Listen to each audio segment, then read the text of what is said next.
आप सभी सज्जनों को मेरा नमस्कार हो। अब मैं टॉपिक ले रहा हूँ हस्तरेखा का। कुछ मैंने आपको थ्योरी बता दी है, अभी हमारा विषय चलेगा थ्योरी का। जब ये थ्योरी का हमारा वीडियो पूरी हो जाएंगी, पूरी तो नहीं, जहाँ तक हो सकता है वहां तक मैं आपको वीडियो बना बना करके दिखाता रहूंगा।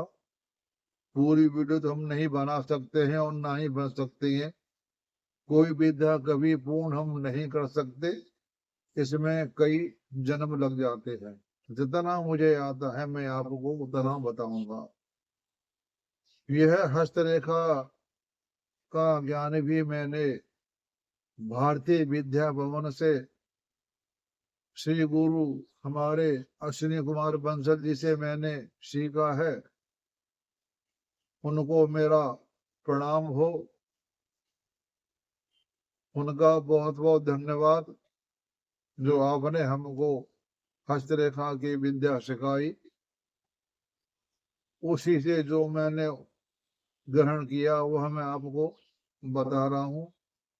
आज हम हाथ का कर्म क्षेत्र के बारे में बताऊंगा प्रैक्टिकल करके। फिर मैं आपको, अभी तो मैं थ्योरी बताऊंगा, बाद में प्रैक्टिकल करके बताऊंगा कि वैसे बता देता हूँ आपको। हमारा जो ये हाथ है ना, ये हाथ, इसे कहते हैं कर्म क्षेत्र। कर्म क्षेत्र। अब कर्म क्षेत्र में ये देखना है कि यह कितना मोटा है या पतला है, ये गोलाई में है या सीधा है। इसी आधार पर हम उसका फल निकालते हैं। हमको रेखा तो बाद में देखें, पहले हम मोटी मोटी बातें हाथ की देख लें, शरीर से देख लें। ये आपको दिखाई दे रहा है, ये है कर्म क्षेत्र। ये यहाँ से यहाँ तक कर्म क्षेत्र माना जाता है। जितना मोटा हो ये उतना अच्छा होता है।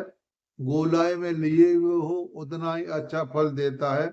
सीधा हो चपटा हो तो वो फल अच्छा नहीं देता। मैं वो आपको पढ़ करके सारा कुछ सुना रहा हूं कि ये कैसा होता है। आपके हाथ की रूपरेखा बनावट बताती है। यह संकरा यानी कम चौड़ा है या चौड़ा है।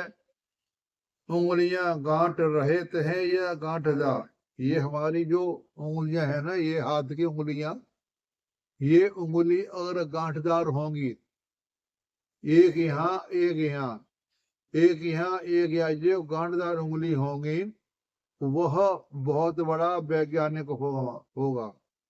हमारे वैज्ञानिक थे अब्दुल कलाम आजाद। उनकी ये उंगलियों में गांठें थी, यहाँ पर, यहाँ भी गांठ, यहाँ भी गांठ, बीच में दबा हुआ, यहाँ भी गांठ, यहाँ भी गांठ, यहाँ भी गांठ, यहाँ भी गांठ, यहाँ भी गांठ, यहाँ भी गांठ। ऐसा जो व्यक्ति होता है वो बहुत बड़ा वैज्ञानिक होता है। गांठ जिसके होती है वो बहुत अच्छा होता है। तो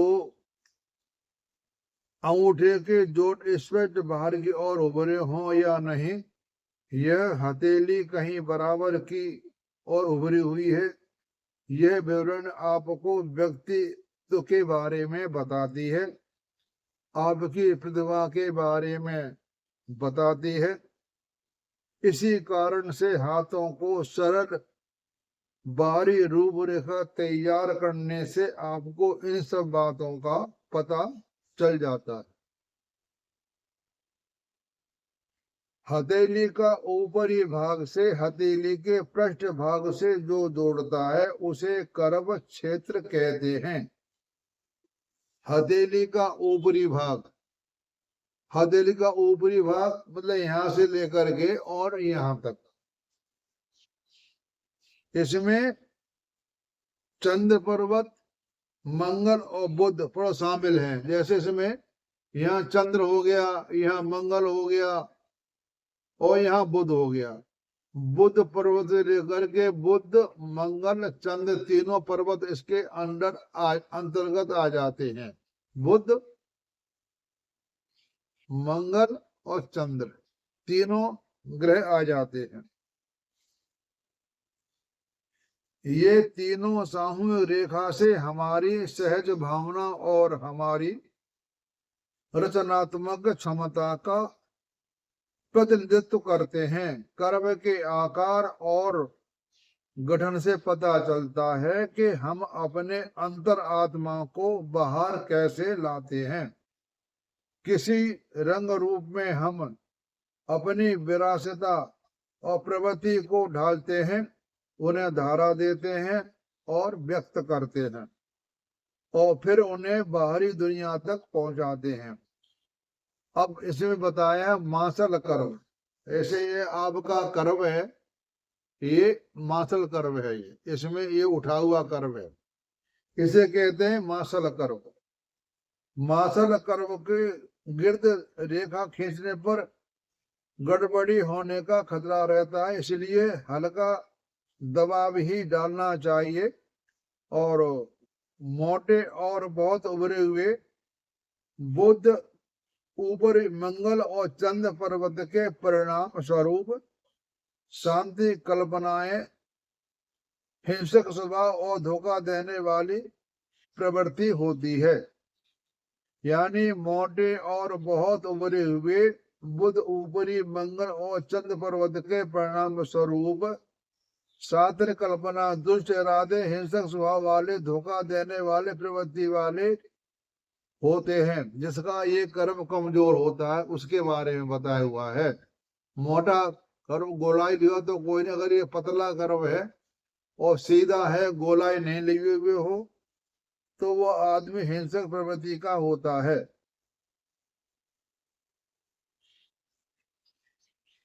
बीच में गोलाई लिए हुए है कर्म, पूरा कर्म बाहर की ओर गोलाई लिए हुए वो केंद्रीय उभार रचनात्मक का प्रतीक हो। यह नई अवधारणाओं को उत्पन्न करने की क्षमता और उन विचारों को व्यवहार में लाने का कौशल को दिखाता है। इस गठन वाले लोग अत्यधिक सहज ज्ञान वाले भी होते हैं, रंगीन और भविष्यवाणी के सपने भी देख सकते हैं। उन्हें अपनी सहज प्रवृत्ति और आंतरिक भावनाओं पर भरोसा करना सीखना चाहिए, क्योंकि यह इनके जीवन में अमूल्य मार्गदर्शक होते हैं। हमारा जो कर्म क्षेत्र है ये,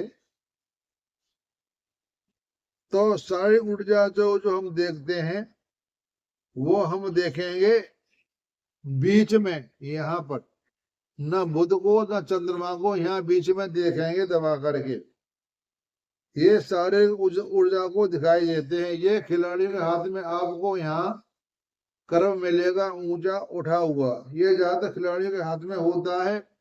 और हमारा जो चंद्रमा क्षेत्र है, चंद्रमा के यानी मानसिक स्थिति के बारे में हमारा ये कर्म बताता है। पहला खिलाड़ी का, फिर मानसिक ये चंद्रमा का होता है जगह, और शारीरिक बल होता है नीचे। खिलाड़ी का और मानसिक और शारीरिक बल, शारीरिक बल यहाँ पे आता है। तो इसमें तीन से होते हैं। खिलाड़ियों का लिए गर्भ, बीच का मानसिक चंद्रमा का, तीसरा शारीरिक गर्भ होता है। इससे हम पता लग जाता है कि इसकी स्थिति क्या है। और हम हाथ में किसी को कोई, ये हम ऐसे मुट्ठी मारेंगे ऐसे करके और इसको दबा के देखेंगे इस क्षेत्र को। अगर ये दब रहा है, पिलपिला है, तो शारीरिक शक्ति इसमें कम होगी। ये मुट्ठी हमने मार ली और यहाँ इसको दबाएंगे, अगर ये दबता कम है इसमें दबने के बाद उड़ जाता है तो इसका शारीरिक सही है। अगर ये बहुत पिलपिला होता है, ये क्षेत्र पिलपिला होता है तो उसका शारीरिक बल में कमी बताता है। ये हमारे गुरु जी ने बताया है। ऐसे मुट्ठी मार लो, ये हिस्सा आप दबा के देखो ये ठोस है या पिलपिला है। इस तरह से हम शारीरिक बल को देख सकते हैं। तो हम कहते हैं इसका स्वास्थ्य ठीक नहीं है। अगर कलाई के पांच कर्व बाहर निकला हो तो उत्कृष्ट शारीरिक ऊर्जा और इंगित करता है। अगर हथेली के नीचे की ओर बाहर निकला कर्व यहाँ पर, तो आमतौर खिलाड़ियों के हाथ में देखा जाता है। और सक्रिय ऊर्जा वाले लोग जो घर से बाहर के जीवन को पसंद करते हैं, इनकी रचनात्मक प्रतिभा व्यवहारिक प्रकृति होती है। ऐसे लोग दूसरों के विचारों को व्याख्या करने में बेहतर होते हैं, न कि स्वयं को नवीन विचारों की सृजना में। और तिरछा जो कर्व होता है, तो तिरछा कर्व छोटी उंगली के नीचे, छोटी उंगली हमारी ये है, ये छोटी उंगली है, यहाँ से अगर तिरछा कर्व है तो विशेष रूप से बाहर निकला और नीचे कलाई तक सकरा होता है। यहाँ से उठाओ, नीचे सकरा हो गया, दब गया, तो कर्व ये तो बुद्ध की ऊर्जा बढ़ाता है। यहाँ से ये निकला हो तो बुद्ध की ऊर्जा बढ़ाता है। और अति संवेदनशील, तनावग्रस्त व्यक्ति और सक्रिय दिमाग, यानी जितना ये उठा हो उतना अच्छा होता है। और मानसिक रूप से विकल तिरछ करवा लगातार योजनाएं बनाने, सोचने, विचारने और दिमाग में विचारों की उथल पुथल के कारण ये लोग शांति से नहीं बैठ पाते। इनका दिमाग इनके शरीर को चलाता रहता है। इस बात का ध्यान रखें कि शारीरिक और मानसिक रूप से निचुड़ जाएं। इन लोगों में कुछ तनाव मुक्ति या गहरी सांस लेने आदि का अभ्यास करने की सलाह दी जाती है। और इनके अति सक्रिय दिमाग को शांत करने के लिए कुछ तकनीकें अपनानी चाहिए। ये तो मैं आपको बताता हूं कि जितनी हम गहरी सांस लेंगे, सांस जो हम लेंगे, सांस लेंगे, खींचेंगे ऊपर को, पेट हमारा ऊपर नीचे घुस जाएगा। सांस लेंगे ऐसे, सांस लेंगे, पेट दब जाएगा, फिर नीचे छोड़े, यानी सांसों की गति को हम लंबी बढ़ाएं। जैसे हम लंबी सांस खींचेंगे उसी हिसाब से हमने सांस को छोड़ना है। सांसों का क्रम आहिस्ता रखें तो हमारा मन बुद्धि सब कुछ ठीक हो जाता है। कुछ कर्म वास्तव में सीधे होते हैं, क्योंकि आमतौर पर कुछ मामूली गद्दी होती है। कुछ कर्म सीधे होते हैं, यदि ये कर्म गोलाई में है, ये गोलाई में वो सीधे होते हैं। सीधा ईश्वर शारीरिक दमखल की कमी को बताता है और परिश्रम टिके रहने की शक्ति की कमी होती है। अतः रचनात्मक संकरणों को विकसित करने में रुचि कम होती है। उन्हीं के लिए मैंने बताया है अपनी सांस का ध्यान दें, सांस लंबी लें। जिस तरह सांस हम ले रहे हैं उसी तरह से धीरे धीरे छोड़ें, तो उनको मानसिक शक्ति बढ़ जाती है और शारीरिक शक्ति भी बढ़ जाती है। तो ये मैंने आपको कर्म के बारे में बता दिया कि कर्म देखने से उसके बारे में हम पता लगा सकते हैं उसकी कर्म की स्थिति क्या है। मोटा है, सीधा है, गोलाई लिए हुए है, मोटा है, चपटा है। हमें हस्त की रेखा तो बाद में देखना चाहिए। ये मोटी मोटी बातें जो आपको मैं वीडियो बना करके सुना रहा हूँ, इन पे आप ध्यान देंगे, आप कोई भी काम सीखते हैं तो जल्दी ना करें, धैर्य की बहुत आवश्यकता है। हमारे गुरुजी कहते हैं आपने कोई विद्या सीखनी है तो धैर्य रखो, धारणा करो, तभी आप सीख जाएंगे। आप चाहें कि हम एकदम सीख जाएं तो वो तो मुश्किल है। धैर्य रखना बहुत जरूरी है। धैर्य रखेंगे, मन को शांत रखेंगे, आप हर विद्या को सीख सकते हैं। कोई भी विद्या पुरुष सीख के नहीं आता है, यहीं आकर के सीखता है। उसके और उसी के बाद ही वो कुछ बता पाता है। तो धैर्य रखिए, शांति रखिए, आप भी इस विद्या को सीख सकते हैं। पहले आपने किसी को गुरु बनाकर के सीखेंगे, फिर किताब पढ़ेंगे, फिर आप और फिर आप कई हाथ की रेखा को देख करके फिर अभ्यास करेंगे, तभी आपको हस्तरेखा का ज्ञान हो सकता है। कोई भी हमें ज्ञान सीखना है, पहले हमें गुरु से सीखना है, फिर हमने लिखना है, फिर हमने पढ़ना है, फिर हमने उसका अभ्यास करना है। उसके बाद हम प्रैक्टिकल करेंगे तो हम भी कुछ न कुछ सीख जाएंगे। आप सबका सुनने का धन्यवाद और आप सबको नमस्कार।